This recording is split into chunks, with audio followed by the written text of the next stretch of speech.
The world is getting crazier. People are acting more and more insane. The end of the world is tomorrow. There's only one thing to do when the world is falling apart.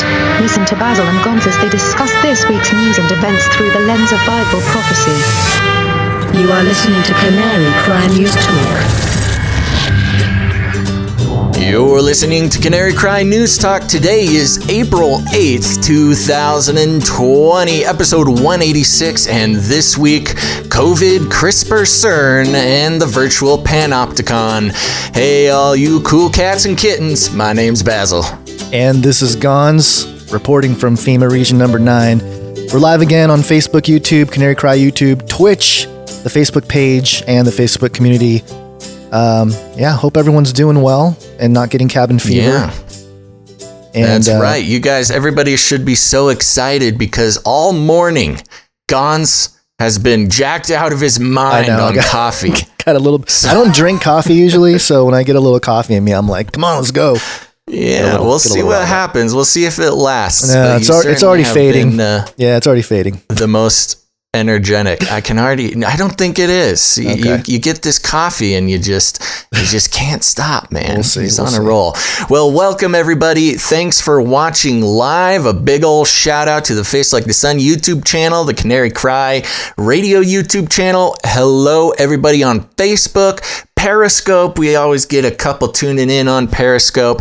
And most importantly, my favorite people in the world, Twitch. If you're watching on Twitch, you win the prize this morning. We are working very hard to dislocate ourselves. Well, to disconnect our well-being from the YouTube system. And if you're watching this on YouTube or anywhere else, consider heading over to twitch.tv/Canary Cry Radio.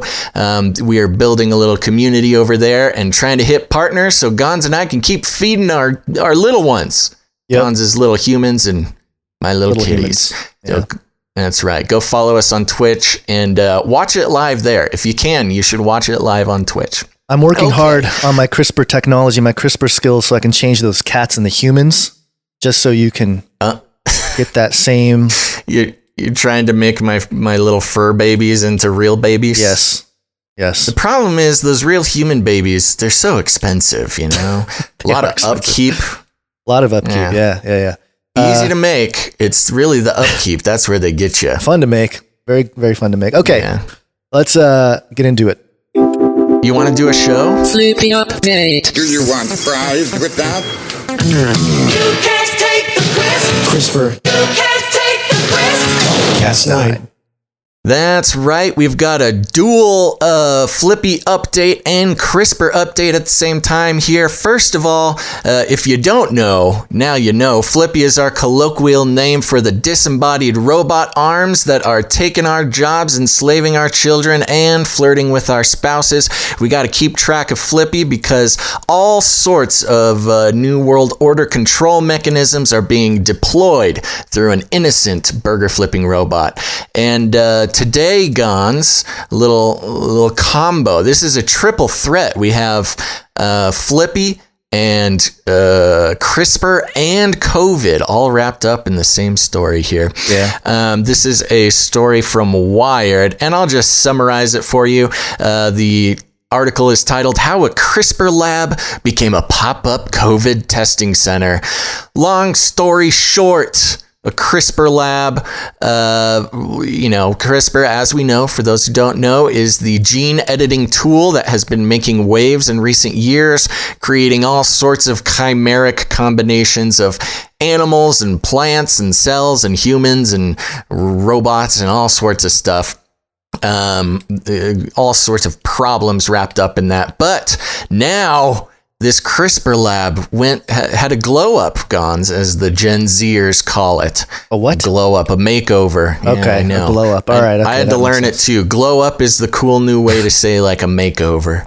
Okay, that reminds me of the Beast system or the Beast jingle that we have about the fashion. I don't know if I can find it. Oh, here it is. Yeah. Most modeling is kind of acting like a beast, but making it fashion. Beast. But then make it fashion.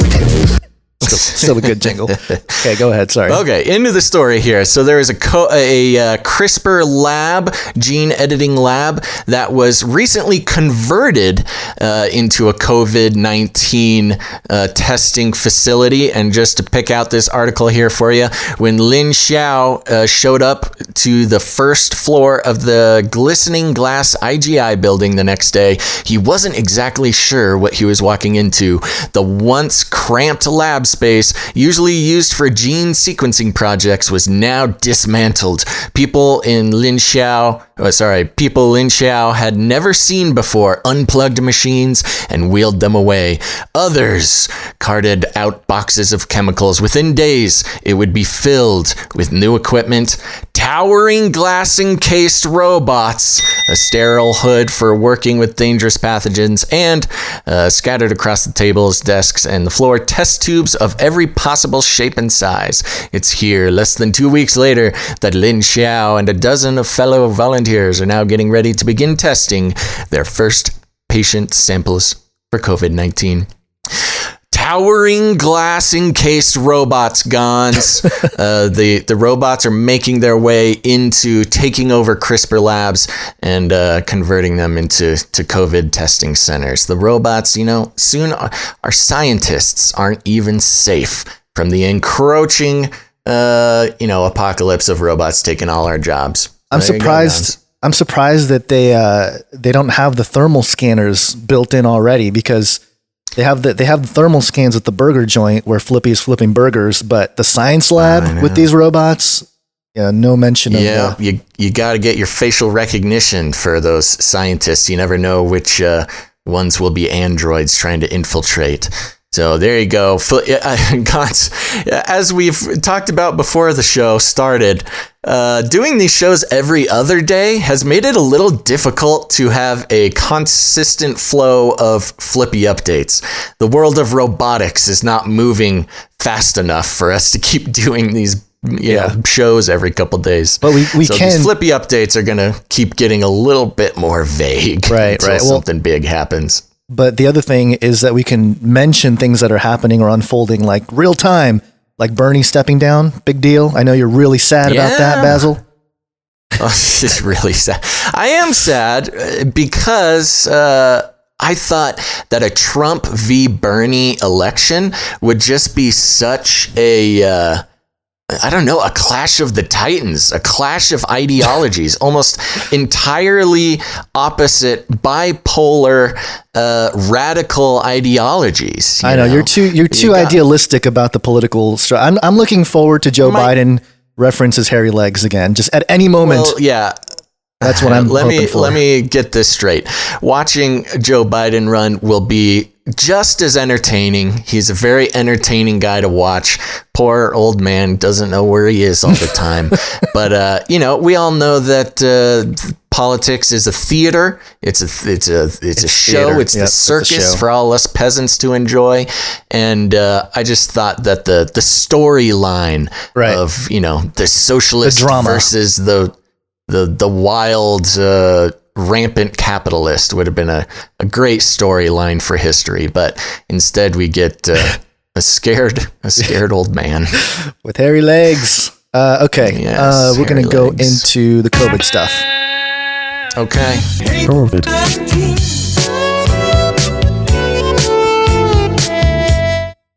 This is a happy story, I guess, if there are any happy stories amidst this quarantine, but I'm not surprised about this story. This is actually GhanaWeb.com. So we're going all over the world to get our news. Going over to Ghana. What's up to all our Ghana listeners and all our Ghana friends over there? I met a regional king in Ghana once. Oh, yeah. Okay. Yeah. All right, time traveler. That's good. Okay. How coronavirus inspired a gangland truce in South Africa. An unprecedented truce has broken out in the notorious crime-infested township around Cape Town as rival gang leaders stop their turf wars to bring food to households. With South Africa in the middle of a lockdown, many people in poor communities are struggling to buy the goods that they need. A virus and nationwide emergency may have achieved what the police and the army have failed to do. Instead of selling drugs and robbing people, rival gangs are bagging up food supplies for hungry families. There is relief here for sure that a ceasefire has taken hold during the lockdown, but it's hard to tell what people here really think about the men who have terrorized their neighborhoods for decades, and the authorities are skeptical. The temporary ceasefire offers the slither of a hope that the virus will bring lasting change to some of the most dangerous streets in the world.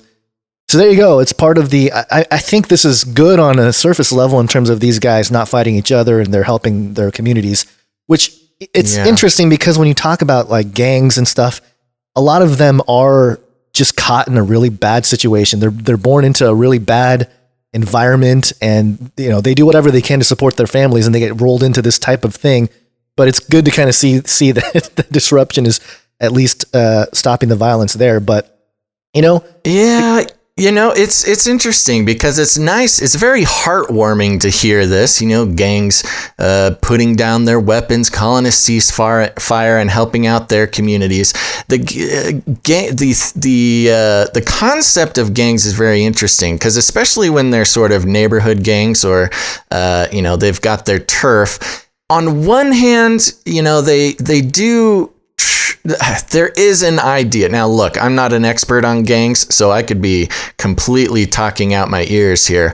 But, there is an idea that, a gang has its turf and the people and things in their own turf, they're there to protect, or at least that's what some of them would say. But, if you're not on their turf, then you're up for grabs, or you're the enemy, or open to, all sorts of trouble.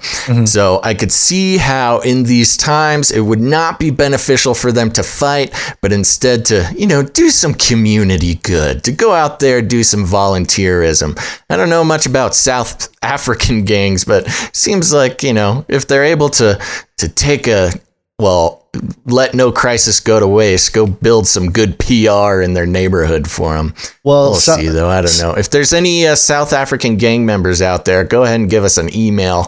Let us know the thinking behind this. Yeah, the South Africa being a part of the world that has been, wrought with violence as well, a pretty hard area. And also... notoriously violent place. And also the hub, the location for the story Chappie. Do you remember that movie Chappie a few years ago? Yeah. It's kind of like a Johnny No. 5 remake, but a little, modernized or whatever. That was all, the whole police robot thing was deployed in the movie in, I think it was a South African city there. So I don't know. Yeah, and I guess it's an interesting juxtaposition over there in South Africa, because over there you got the gangs teaming up to help out their community, but in other parts of the world, narc culture is on the rise, Gonz. This is an article from wallstreetjournal.com, WSJ. Coronavirus pandemic leads to shunning and shaming in small towns. Not good. Do you have a full story of this? I'm locked out. Oh, come on, Wall Street Journal. Yeah, I actually don't. I only have. Hold on. Yeah, I've exceeded my free reading of Wall Street Journal. Hold on. You stall while I find a new version of this article. All right. The subtitle of the article here is "Virus Vigilantes Call Out and Report Neighbors They Suspect Aren't Strict About Social Distancing or Quarantine." And I guess my point, before Basil even gets into the story here, is this idea that the self-policing thing, the behavioral changes that this is causing, is exactly the scientific dictatorship, the virtual panopticon that we've talked about. I mean, this was one of the first ideas that I came into. I learned it from Derek and Sharon Gilbert very early on when they were doing PID radio and interviewed the Collins brothers. They had written a book. And just so people are aware what a panopticon is, if you don't know what it is, it's a prison system where you have a central watchtower. If you're looking at the screen, you'll be able to see the examples here. But basically, you have a tower in the middle, and then you have all the inmates in cells surrounding the tower. It's sort of a philosophical idea of the perfect prison. Right. Because the watcher, the person in the tower, can view all of the inmates, but the inmates don't exactly know what the watchtowers are looking at, or the fact that the watchtower can basically use their guns and shoot anybody who is not complying within the prisons or the prison cells. And then the idea of a virtual panopticon being that because of that tower in the middle watching everything, it's going to change our behavior. And everybody will start policing each other. Policing each other, yeah. Like, hey, cell 2 over there, better be careful. Eye of Sauron can shoot you at any moment. So that's kind of the idea. And goodness gracious, I'm happy that MSN.com knows how to copy and paste, because they have copied and pasted the Wall Street Journal article. I dropped it in the doc there for you. Okay. Pandemic leads to shunning and shaming in small towns.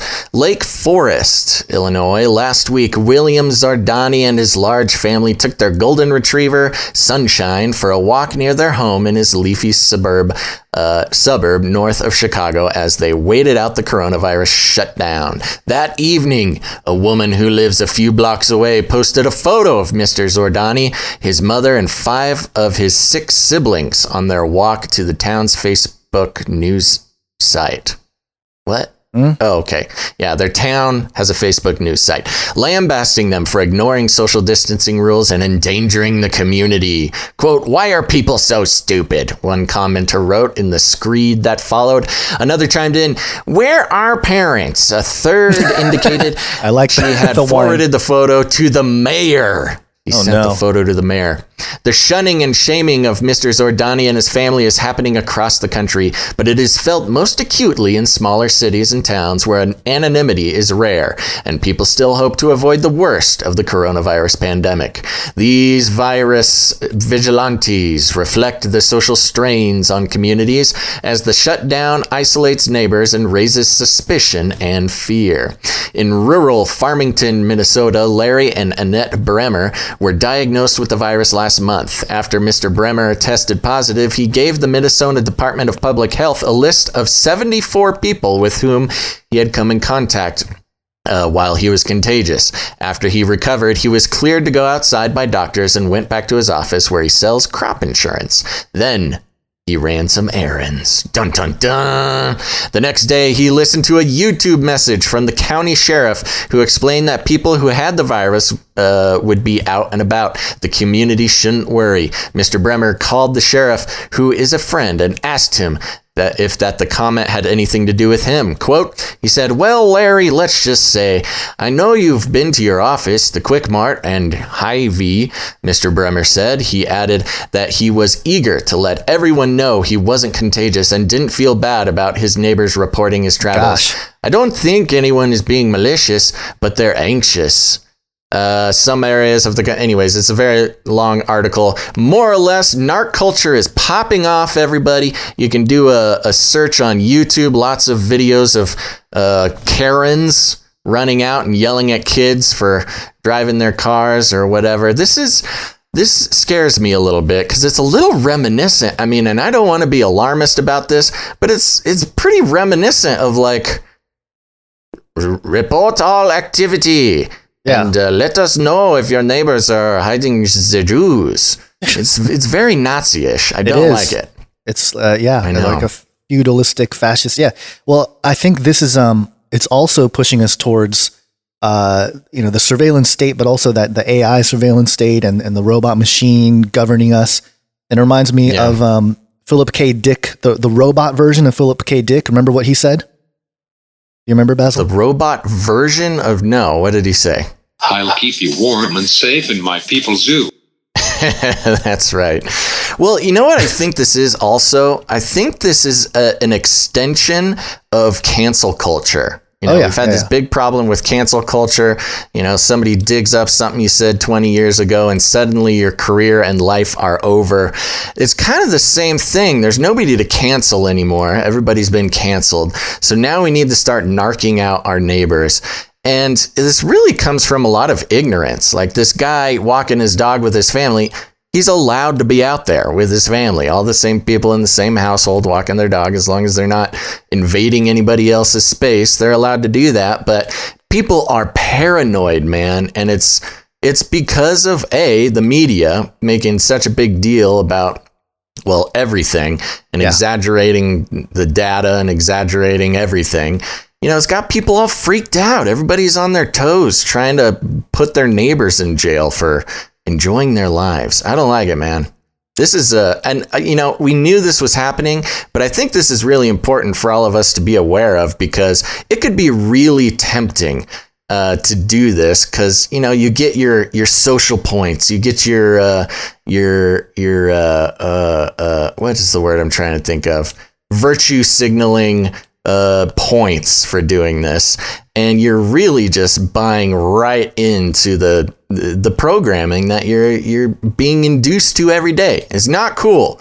And if anybody listening to me right now is thinking about reporting people, nice innocent people walking their dogs, then if I can stop one person from narking out another innocent neighbor, then I think we've done our job, Gonz. Yeah, well, the face mask issue is going to become a thing too, as more people are walking around with that. When we go outside, it's it feels weird to not, if you're not wearing one, it feels weird. Everyone's wearing one. It's just one of the things that taking place. Have you experienced that? I went out to the store yesterday, and I didn't bring a mask. I hadn't really realized it because I hadn't been out of the house in a while. But suddenly I was in the store and I was the only one not wearing a mask. I felt very judged. There were people, living where I live in Southern California, people are taking the opportunity to display their fashion sense with the masks. It's getting quite elaborate out there. So interesting looks happening. It's a good opportunity for people to express themselves. Yeah. Okay. Before we move on, Gonz, I want to take a chance. I'm going to plug again.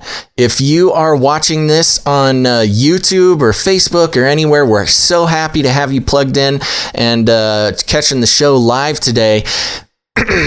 If you want to know what would really make Gonz and I happy, we are being ferocious about trying to hit some goals over on twitch.tv/Canary Cry Radio.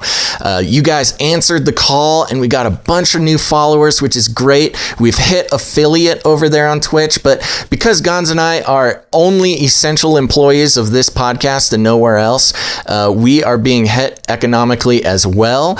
And we are switching over to Twitch because they've got some great funding structures that we're trying to take advantage of, try to keep the kids fed.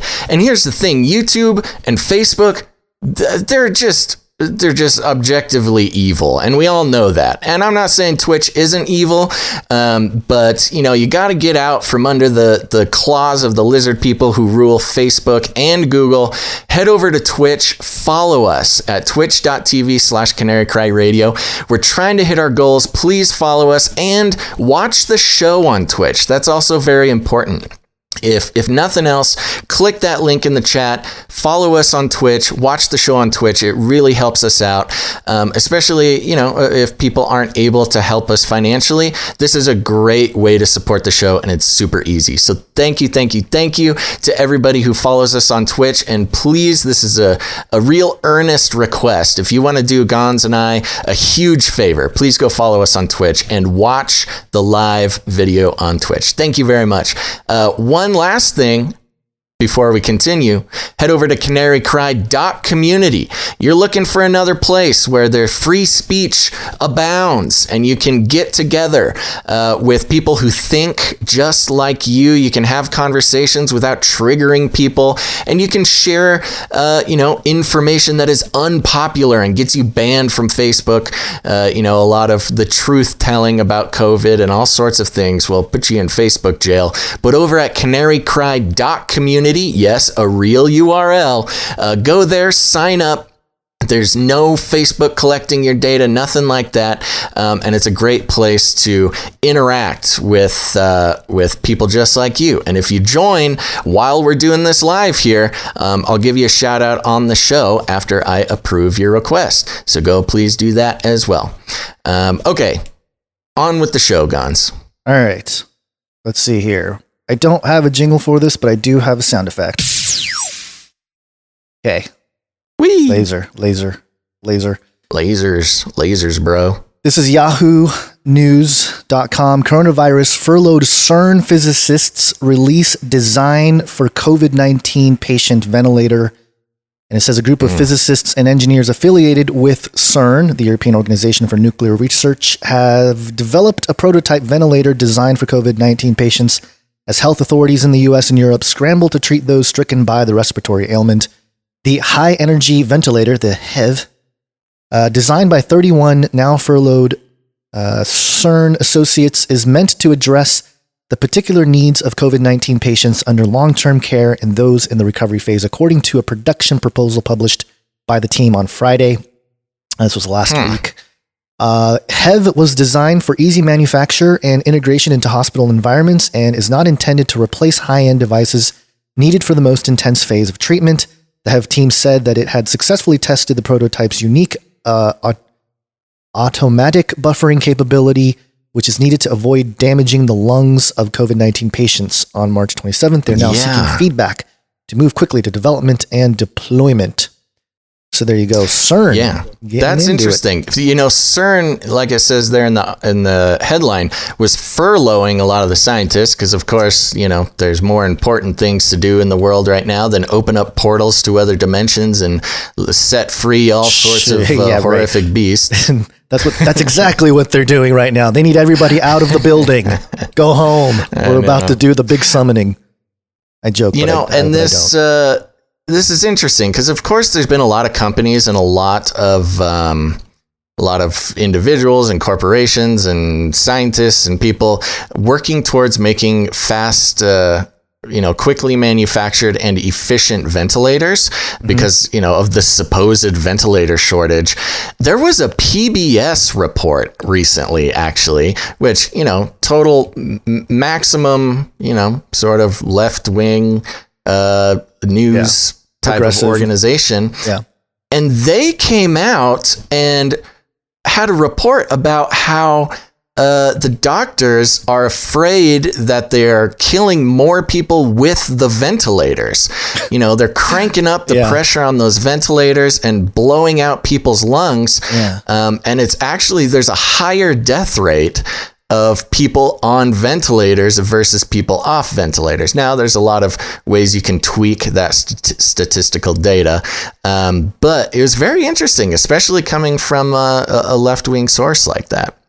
Especially because it kind of came to Trump's defense as far as the ventilators go. It's very strange to hear the report. Yeah, the whole thing is weird. It's just, I don't know. I'm hoping that there's nothing. Well, I know there's something more sinister in terms of like a spiritual thing going on, but in terms of like, you know, people just using these ventilators and, you know, sorry, blew up their lungs, died of COVID-19, add one to the list. Kind of, I don't know. That feels very wrong that they would use any kind of other excuse to add to the numbers. And I was thinking about this the other day because I was watching some news or just, you know, glancing at some news. I'm not really watching some news. But, you know, they got the ticker going. They got the ticker of like the number of people who got sick and who have died and all this kind of stuff.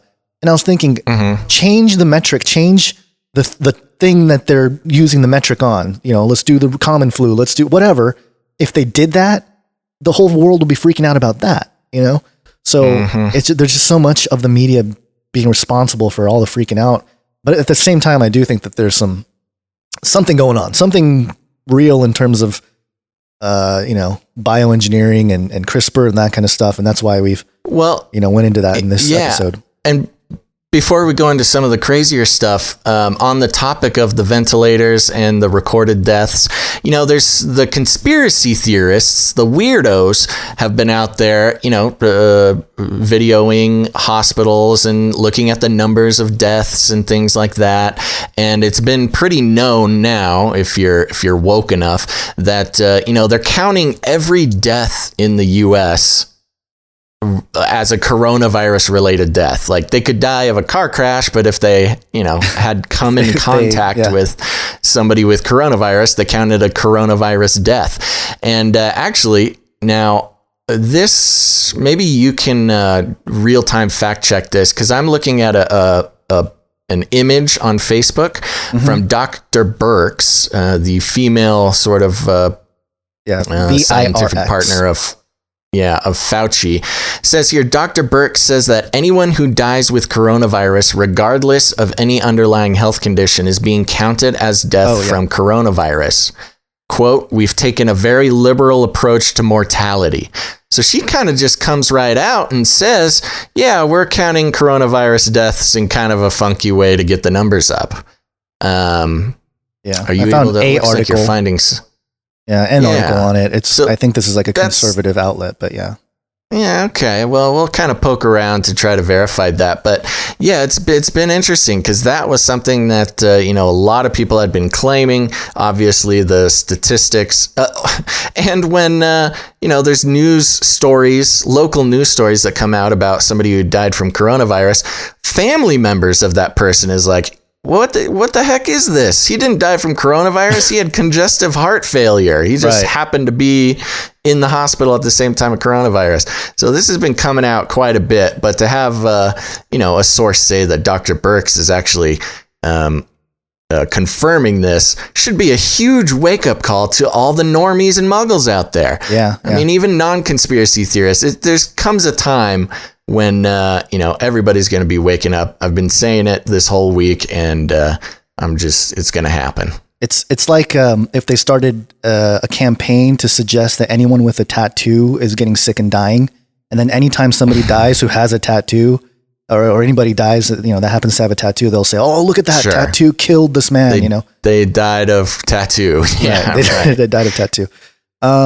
Okay, so let's get into. Hold on, I got to set up now. Now that you took me off my While path. you set that up, I want to thank a few people for joining Canary Cry community. We got Nancub, Pops, and Miss, what does that say? Mission Sweet. Thank you guys for joining the Canary Cry community. And thank you to all you who have jumped over to Twitch, started watching on Twitch, twitch.tv/Canary Cry Radio. That is the best place to watch this show, and it helps us out a ton. Cool. You can't take the CRISPR. You can't take the Cas9. COVID.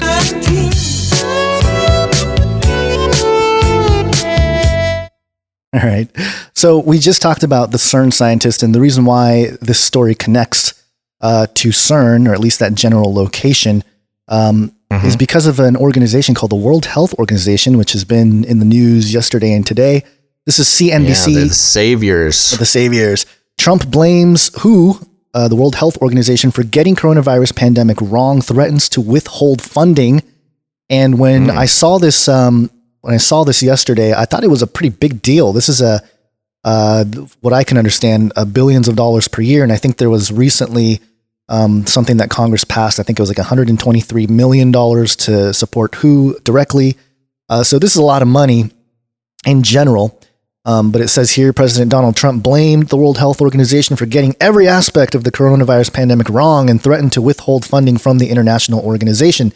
They did give us a pretty bad play calling with regard to us. They're taking a lot of heat because they didn't want the borders closed. They called it wrong. They really called, I would say, every aspect of it wrong, Trump said at a White House press conference Tuesday. The WHO, the United Nations Health Agency, started sounding the alarm on the outbreak of a new coronavirus in Wuhan, China in mid-January, designating the COVID-19 pandemic as a global health emergency on January 30th, when there was just 8,200 cases in 18 countries across the world. The coronavirus has since wreaked havoc across the globe, spreading to more than 1.4 million people and killing more than 81,000, according to data compiled by Johns Hopkins University. So you get the idea here, and I guess it's a threat, okay, but if he does that, that's a lot of changing in terms of the money being piped around here. And the WHO, the World Health Organization, is the United Nations arm, which is tied to the Bill and Melinda Gates Foundation and the vaccine side of the conversation. All that stuff, they're all tied together. So what do you think's going on here? What's the big play? Because this is I don't know, man. This is crazy.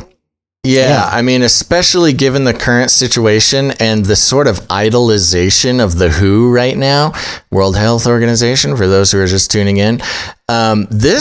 If he was just doing this randomly, I mean, this is political suicide. I mean, of course, we all know that there was some mishandling and some blame getting pushed around at the beginning of this, especially when Trump shut down travel from China. Of course, he was racist, et cetera, et cetera. But turns out that might have actually been a huge benefit to the whole thing. But the WHO just fighting him on everything. But, you know, they are considered the global keepers of health. I mean, they're the ones saving the world right now. And, you know, even if he had some sort of problem with the WHO, which of course he does, to threaten to pull funding is the craziest political suicidal move he could pull. Yet, it makes me think that something huge is going on. You know, I don't think that anybody would do this unless, you know, the risk analysis of going against the WHO right now really was accomplishing some humongous goal or some huge part of some plan or something, because that is wild. Yeah. And this is where, you know, the concept of a scientific dictatorship, the conversation really has to take place. I've seen a lot on Twitter, people saying like, who made Bill Gates boss? You know, where are all these people all of a sudden talking about vaccinations and digital IDs and all that kind of stuff? And if you really think about it, the UN being here in the United States, nobody voted to have, you know, any kind of, whatever it may be, 5G towers or the UN, you know, council in certain cities and stuff like that. We didn't vote for any of that stuff, yet they're here. So I can understand sort of the infiltration aspect there, but at the same time, is the cleanup job part of the plan? You know, that's kind of the thing where it's like, okay, we're cleaning up some stuff and maybe we're nationalizing some things, which may be okay, but are we ready for the switch? It's a pretty big it's a pretty big change of bridges of, you know, supply flow and all that kind of stuff. There's all kinds of things that can get disrupted if Trump really does squash any connection with the WHO, which is, again, it's sort of the world of the UN, the world of the vaccines, and the whole New World Order apparatus. That's part of, you know, what the WHO is and all that stuff. So, you know, very interesting. Well, and it's really interesting. It's super interesting because what this reminds me of when Trump pulled out of the Paris Accords, the climate change agreements. Right. And people freaked out because, of course, us not sending billions of dollars to other countries so they could, you know, whatever they do with it. Of course, that's just the most evil possible thing. And he's single-handedly drying up the oceans and frying all of our forests because he doesn't want to give billions of dollars to other countries. This is similar to that. I mean, I have not yet gotten the chance to look into what the response has been to this, but, you know, it's just going to be more hate. It's going to be wild. It sure is an exciting thing to watch. I'll say that much. Yeah, for sure. So, I guess we can go on to the next story here, which is related to this. It's under the whole idea of the World Health Organization, the Bill and Melinda Gates Foundation, the whole idea of CRISPR, the whole apparatus here. This is a story out of, hold on, let me see. Oops, sorry, chat on the screen. Here we go. This is Pharma News Intelligence or Intel.com. GSK Vir use CRISPR artificial intelligence to find COVID-19 cure. GSK, well, I guess I'll just read the article here. GlaxoSmithKline and Vir Biotechnology recently announced a collaboration to enhance COVID-19 drug discovery through the use of CRISPR and artificial intelligence. And the partnership will initially focus on accelerating the development of specific antibody candidates using Vir monoclonal antibody platform technology and GSK's expertise and functional genomics. I'll get into some technical stuff here. The companies will also use CRISPR screening and artificial intelligence to uncover anti-coronavirus compounds that target cell host genes. They're going to use machine learning and all that kind of stuff, all the biotech stuff that's out there. I wanted to do a brief digging into a couple of these companies, the partnership here. GlaxoSmithKline, most people are familiar with GSK who have done any kind of research into the vaccine conversation and stuff like that, just because they're one of the huge biggest players. Yeah, huge player. One of the biggest corporations in the world. Yeah, and they distribute. I did have a website linking or showing how much they distribute in terms of vaccines here. This is it right here. If you're looking at the screen, us.gsk.com, and in that or on that page, they mention our marketplace, and it says vaccination is recognized worldwide as one of the best investments that any government or healthcare organization can make. In 2012, the WHO, World Health Organization, and its 194 members states published an action plan on vaccination to extend access to immunization to everyone in the world. Ooh, whoop-de-doo. Promote innovation in the vaccines industry and prevent millions of deaths. So there's your connection there with the WHO for this first company, GSK. And then the second company here, the company they partnered with, Vir. Okay, this one's really interesting as well because this is another biotech company. We are developing a broad portfolio of product candidates that are designed to combat serious global infectious disease in entirely new ways, creating medicine that will have a meaningful impact on people around the world. And on this page, they have their pipelines, which basically outlines, where they're getting some of their information or whatever, the people they're teaming up with. Mm-hmm. And no surprise here with under HIV and TB, they have Bill and Melinda Gates as collaborators. So there you have it. The two companies that are being brought into the picture as being, they're going to save us. They're going to help us find cures. The science team that are going to find the cure, both involved in the giant New World Order establishment apparatus arm, the whole deal. I know. So no surprises, but, just showing the evidence. The whole Gates thing is driving me nuts even more every day. Of course, we all know that that's super sketchy, but it's this another situation of like, well, the guy's rich, so he must know everything and know what's best for us. I mean, he doesn't have medical training. He's not a doctor. He's not, whatever. Not that would necessarily make us trust him more.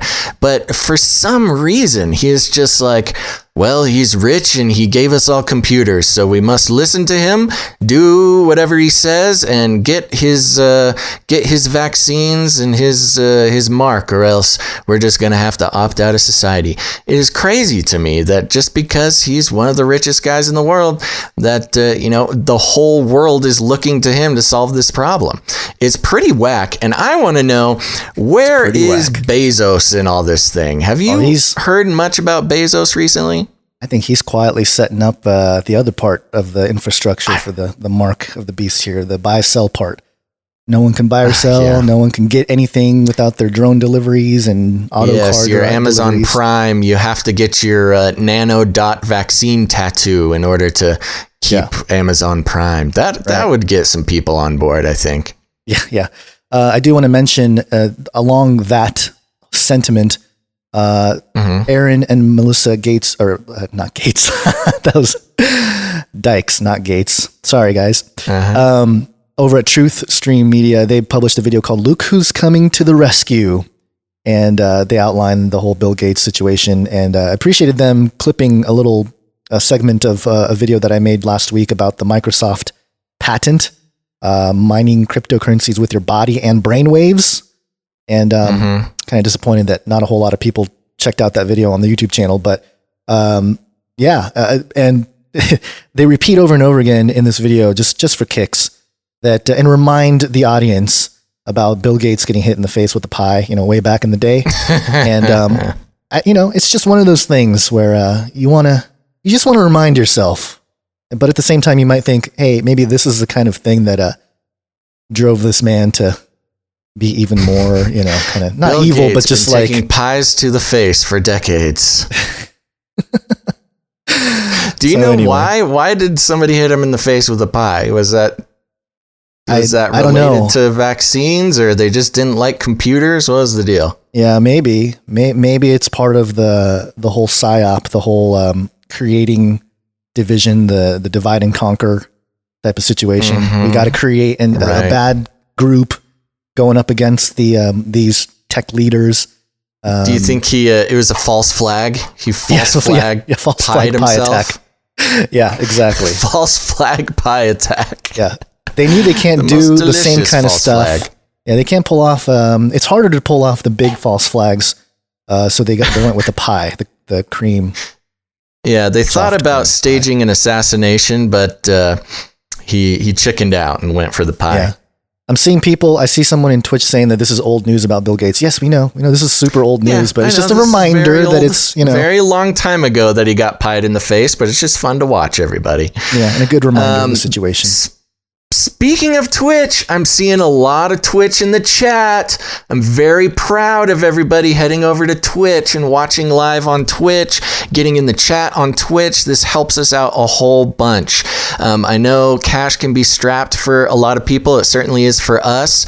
And so if you're unable to support the show financially, a great way to support the show is to go to twitch.tv/canarycryradio, make an account, follow us, and watch the stream live on Twitch.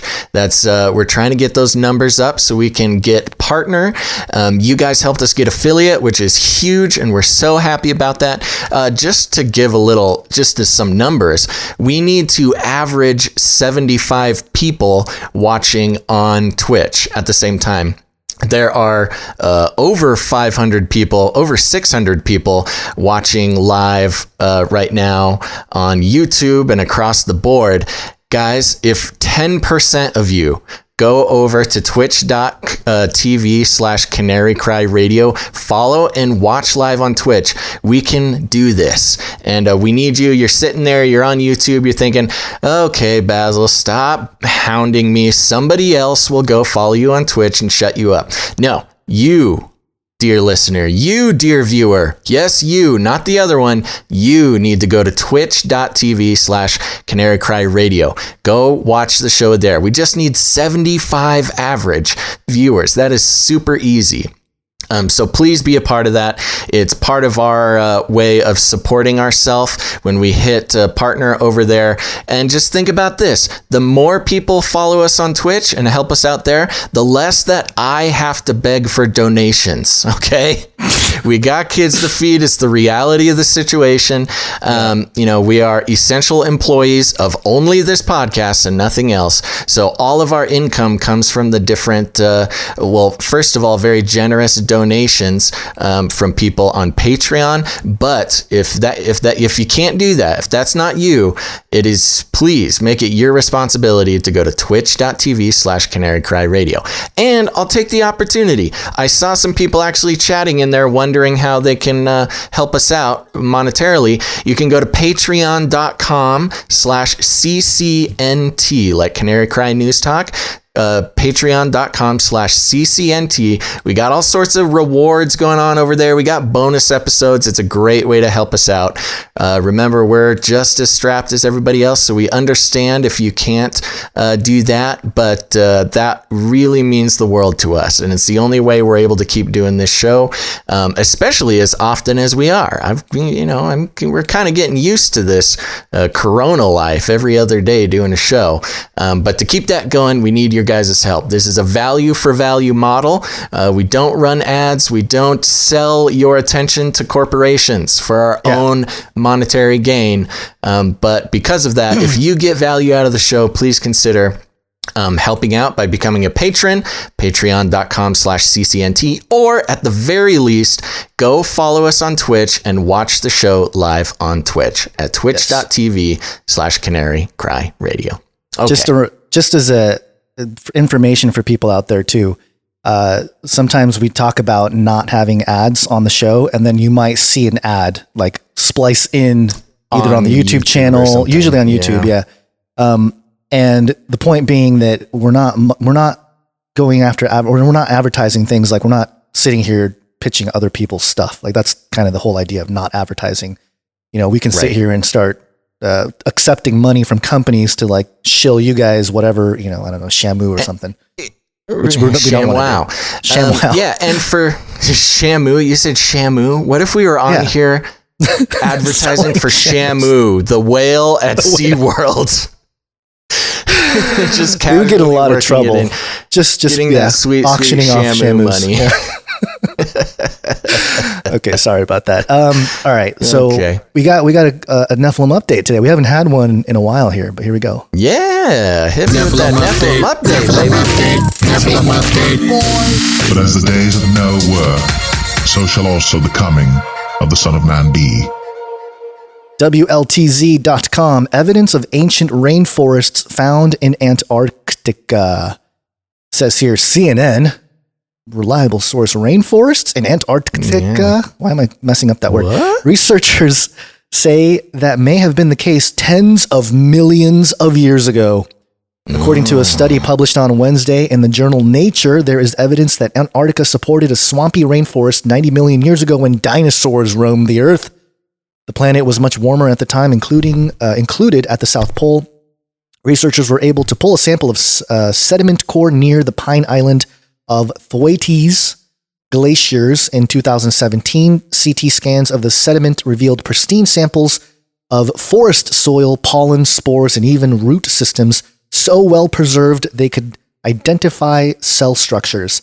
Authors of the study say this evidence is surprising because it shows that even during months of darkness, rainforests were able to grow in Antarctica, showing a warmer climate than expected. So there you go. The ice layer over Atlantis is melting, Basil. Atlantis is rising again. And all the Nazi secret bases. Nazi bases are thawing out. Or the ice wall, whatever cosmology you happen to have is also, I know. I world wonder beyond. what the flat earthers are saying about the Antarctic jungles. We gotta check in on them. We also have the entrance to the hollow Earth theory relating to the poles. My favorite theory. Yeah, so there's all kinds of stuff that this alludes to, but that concludes our little Nephilim update. Nephilim update. There you go, Nephilim update. Nephilim update. Yeah, I miss the Nephilim updates. We all do. And here's the thing. You guys have been doing such a good job jumping over to Twitch. I'm going to give some shout outs because people are popping into the Twitch channel and making it known that they jumped over from YouTube. You got Tylo Ben came over from YouTube. Mission Sweet came from YouTube. Captain Kook came over from YouTube. Yeah, boy, too. Solid Liono. Oh my gosh. Thank you guys so much. This means a whole lot and goes a very long way to keeping the show going. If you haven't done it yet, go to twitch.tv/Canary Cry Radio. All the cool kids are doing it. It is popping off over there. And we're taking money straight out of YouTube's pockets. No need to give YouTube any credit for what we're doing here. And and if you're on Facebook, I know some people are watching on Facebook. If you're there, you should go to twitch.tv/Canary Cry Radio. Thank you guys so much. This is awesome. What do you think, Gonz? How are we doing on time? How are we doing on stories? What do we got? We're technically out of stories for the day. I mean, there's something we can. More stories. Well, there's more stories. There's something we can mention. I guess we'll do it since we're wrapping up here. But there is a story. I don't really know. I don't have a jingle for it necessarily. But New York Times. Meet the Xenobots, virtual creatures brought to life. Computer scientists and biologists have teamed up to make a new class of living robotics that challenges the boundary between digital and biological. And anyone familiar with the stuff we've been doing, especially on the Face Like the Sun YouTube channel, this is totally one of those moments where you sit down with friends, family, you send them the link to the story, and you tell them. Tried to tell you. I can't find the thing. Sound. Come on, man. Well, yeah, Horrible. we talked about this. This is the robot mixed with it's the frog stem cells that they basically used to make robots. And we reported on this a couple of days ago, and they are going full steam ahead, getting that going. That's kind of disturbing because it's a biological robot, which we've talked about a lot in the past, and maybe we'll do an update here coming up. But it's kind of the next step in robotics because biological material is much more adaptable in certain situations. And, there's been a lot of talk about the nanobot thing being released into the public. There's been some theories including chemtrails and water supplies and things like that, using nanotechnology to infiltrate the population. And I think that this Xenobot thing has a lot of potential in that area. Because you make a robot out of biological material, it's much more easily programmed to endure in biological circumstances. Yeah, and in this New York Times article, it says these are all programmable organisms called xenobots, the creation of which was revealed in a scientific paper in January. They are named for the African clawed frog Xenopus laevis, which supplies all their cells, and the suggestion encapsulated in the prefix that something strange, alien, is at work. And for those of you watching the screen here, as you recall, January 15th, 2020, episode 172, Basil of Canary Cry News Talk, Frog Bot Immortal, and my first mind control. We addressed this. They look like little teeth or something, little molars, if you remember. Yeah. Yes. So there you go. Little we frog did cover molars. it, but it's moving quicker than expected. So there you have it. I just did a quick search because I was really curious what Jeff Bezos has been up to. Now, this was from a month ago, so this isn't necessarily breaking news, but this is an article on India TV News, which is really weird why this is there. But it says Jeff Bezos helping White House fight coronavirus, Donald Trump, et cetera, et cetera. Talks about Jeff owning the Washington Post and offering his help to Donald Trump in the White House. And let's say Trump on Monday said White House officials are in touch with Bezos. The quote being, "I've heard that is true, but whoa. Sorry, computer freak out. Virtual reality getting in the way. Here we go. I've heard that it's true, but I don't know that for a fact. Some of my people, as I understand it, have been dealing with them or with him, and that is nice," said Trump during the White House coronavirus briefing. "We have had tremendous support from a lot of people that can help, and I believe he was one of them." So Trump not really giving Bezos a lot of credit in that one. No. Oh man, this article says this article is written when only 81 people had died in the U.S. of coronavirus. That's an old one. Yeah, sorry about that. It's okay. Yeah. So you know what? Before we end it here, I do want to give a quick shout out to a few people here for the Face Like the Sun Patreon. Thank you guys for pitching in. Notchback, Tana, Samkf. I don't know how to pronounce that. And Sasha and Rob R. Thank you guys for supporting the Face Like the Sun channel. And then also Canary Cry News Talk. Some people showing up. Thanks, in the guys. CCNT Patreon. Brian, it looks like Sasha is in there too. I wonder if this is the same Sasha. It looks like it. Thank you, Sasha, for supporting us on multiple platforms. Thanks, and then Brian. also Thanks, Sasha. Valerie and Elizabeth for upping her support, and Gary. Oh, good old Gary. That's our buddy Gary. Yeah. Raising support. You know, it makes so me feel really warm and fuzzy when current patrons increase their pledge. That really means a lot. So thank you to Valerie, Elizabeth, and Gary for increasing your pledge over on patreon.com. We hope you enjoy all the bonus stuff over there. And here's the thing, folks. Again, you know, these are hard times for everybody. You know, I know you hate hearing me talk about donations and asking for help, but, you know, we have to do it. That's what Gonz and I have to do to survive right now.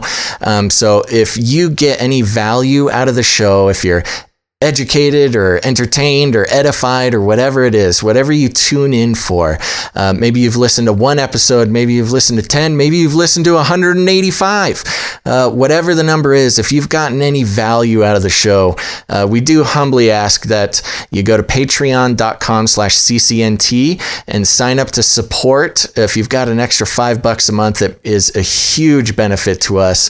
And I know you're sitting there, you're thinking, oh, good, he's being so sincere, somebody else will go do it. I'm telling you, they're not. They're not doing it. So if you got a couple bucks to spare, please help us out. And if you don't like Patreon, that's cool. We understand a lot of people don't like Patreon. So you can go to canarycryradio.com/support. And there's a bunch of other ways to support there. Again, that's canarycryradio.com/support. We got PayPal. We got, I think we can take some cryptocurrency, whatever you guys can do to help out. That would be great. And if you're not able to help out financially, we totally understand. These are hard times. We're feeling it too. And a great way to support the show in ways you could not even understand is if you are watching right now on YouTube or Facebook or Periscope, wherever you're watching, you can switch over to twitch.tv/Canary Cry Radio, simply following the show there and watching it live on the Twitch channel is the best and easiest way to help us out if the financial donation is not for you. And we totally understand. Remember, folks, we're getting a lot of video views.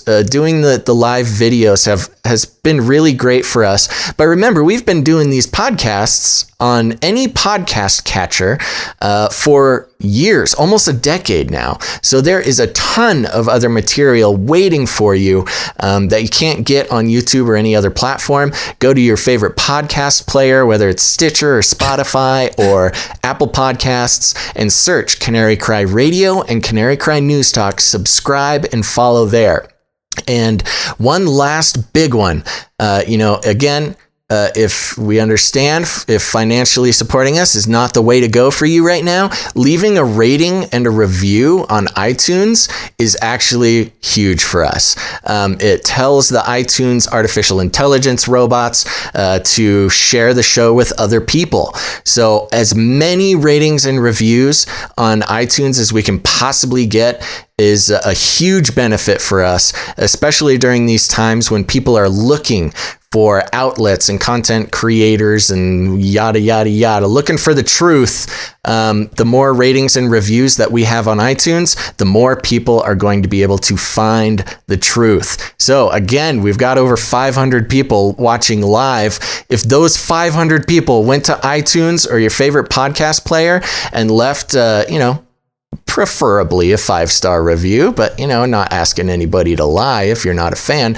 But if you leave a 5-star review and a 5-star rating and then type in some words, tell people why you love the shows so much, that goes a very long way to helping us build our sort of corona infrastructure here.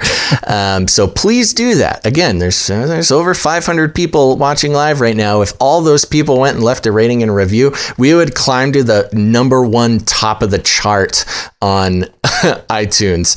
If everybody did that at once, that would be just a dream come true. But so if you're looking for ways to help out the show, get involved, do all that kind of stuff, follow us, watch us on Twitch, and leave us iTunes rating and reviews. And one last one, okay? Wait, before you move on, okay, for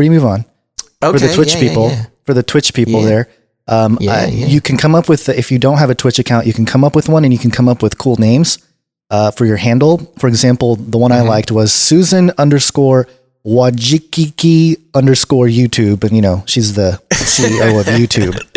Wow, CEO of YouTube is following us. Joined us on Twitch.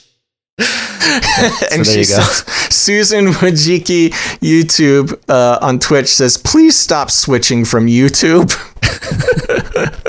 Very funny. Thank Good you, stuff. whatever user that is. And just to call out a couple more people switching from YouTube, we got Jenny B83 switching over. Thank you very much. Who else we got here? Oh, RRL30, thank you for switching over. Chill077 came here from Facebook. Gosh, you guys are the great. You guys are the greatest. I see a couple people telling us to enable our donor on Twitch. We will be doing that. And that's why we need to get more viewers. So hold on, so we can enable our donations. What are you doing? Sorry, someone's at the door. I got a doorbell. Oh, somebody's at your door. Okay, sorry. Let's see. Oceana56. Thanks for popping over to Twitch from Facebook. You guys are the best. Okay, Gonz is checking his door. So just to remind everybody, you can go to patreon.com/CCNT. If you want to give financially, that is fantastic. But there's tons of other ways to support us. And, we're just trying to build mainly that Twitch thing. Again, we need to have 75 average viewers for the next 30 days or something. To make partner, we will be enabling all sorts of fun tools on Twitch. It gives us a lot of great ways to interact with you during the shows. And actually, I can't believe I didn't mention this.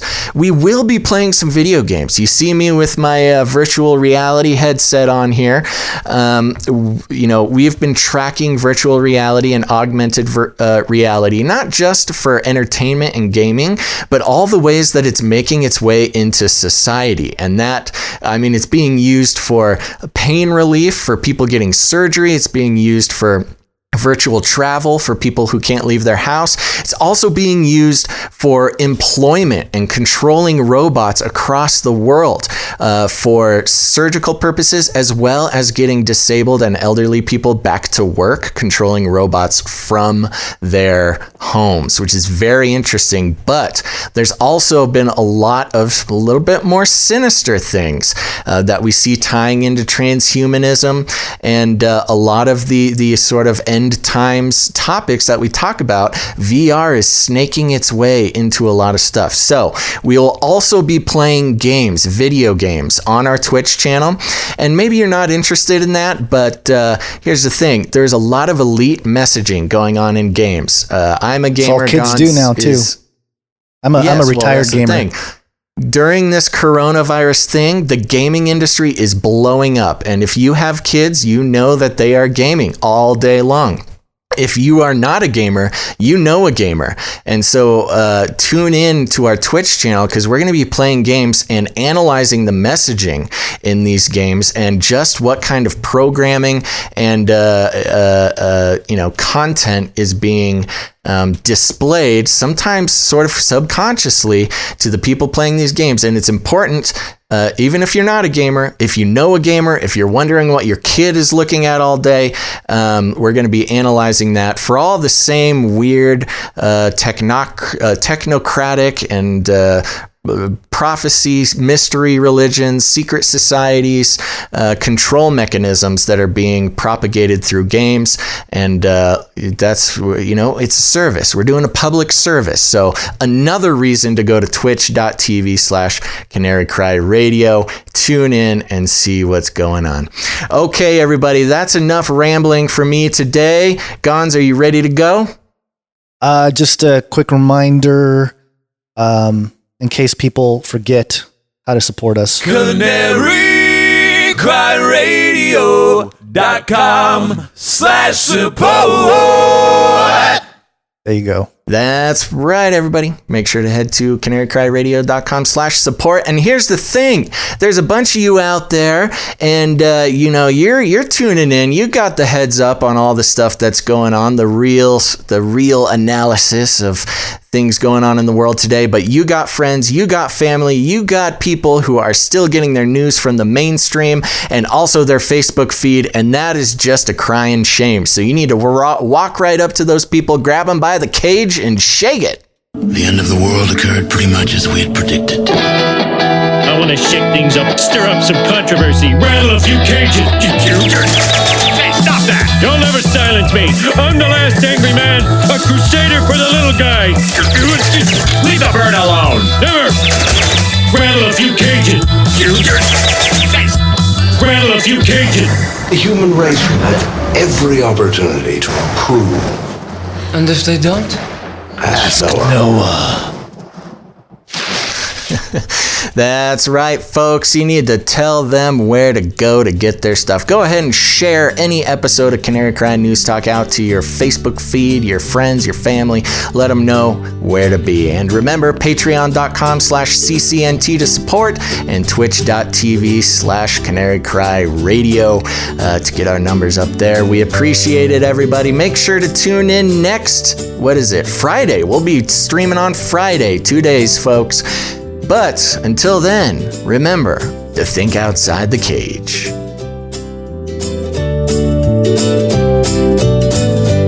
Stop this progress before it is too late!